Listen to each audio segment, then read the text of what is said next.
We just wanted to see if there was any news broken out of that back and forth. And Congressman Turner, thank you again for bearing with us on that. You heard Karine Jean-Pierre say that the president believes in the rule of law, that they had no knowledge whatsoever that this investigation, this raid was going to take place at Mar-a-Lago, and that they are not weaponizing the FBI.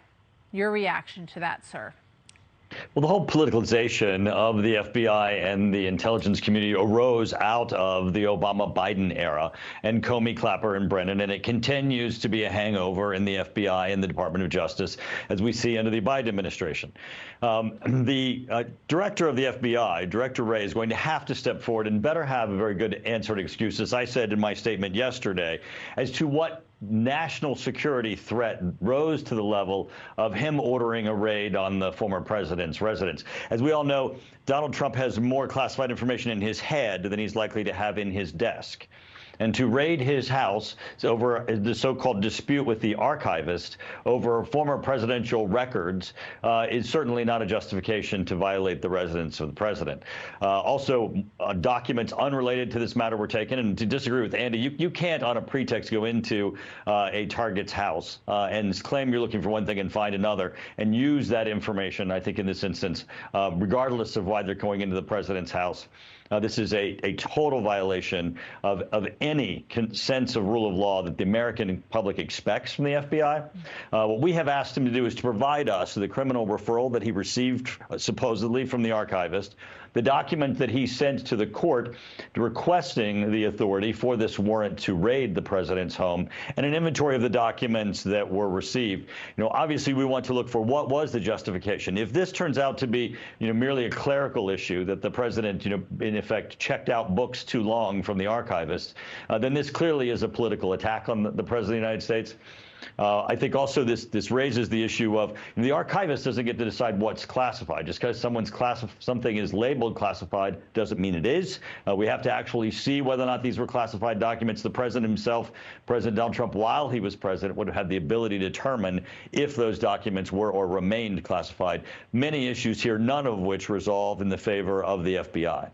Is it true that the president could say, I've already declassified all these documents. I did that when I was the president. And if he said that, would that work?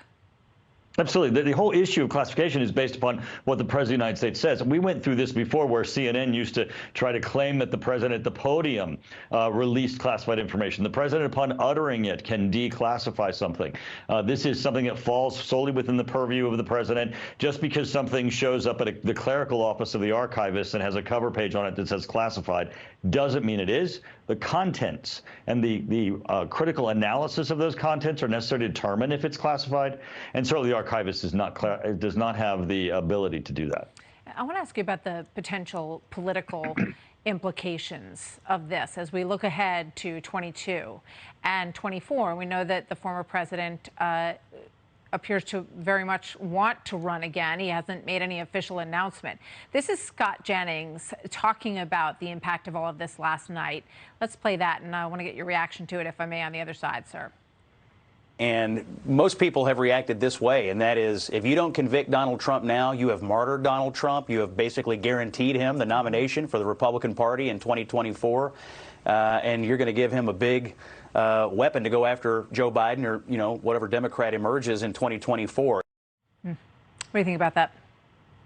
Well, if you look at just the comparative of like Hillary Clinton when she served as Secretary of State, who had her own server at her house where classified information passed by that server, and she was served a subpoena and requested to go through her documents to determine what ones were personal and what ones were official, was given that license to do so. And she was merely Secretary of State, served at the pleasure of the president. Here we have the president of the United States supposedly, allegedly, in a fight with the archivist over documents that were relevant when he was president of the United States, and his home being raided. That inequity, that lack of sense of America is a rule of law and no one's above the law. Well, apparently the Clintons may be, but the Trumps are not. Really, I think will rise to the level of causing the American public to say, no, we need to take back this government. We need to make certain that we depoliticize the Department of Justice and the intelligence community. This needs to stop.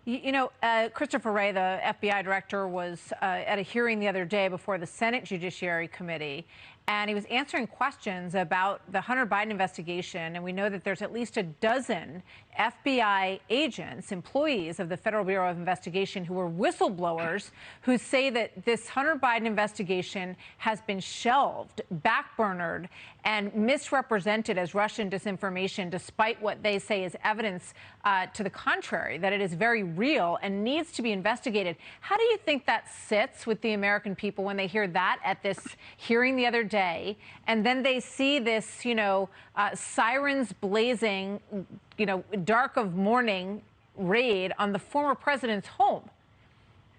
Well, right. You have, even just the New York Times recently acknowledged that the Hunter laptop is real, that its contents are real.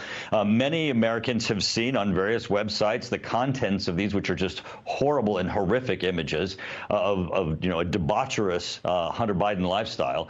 But in addition, there's really information within that laptop that raises serious questions of criminal activity, both on the part of the president himself and a part of Hunter Biden.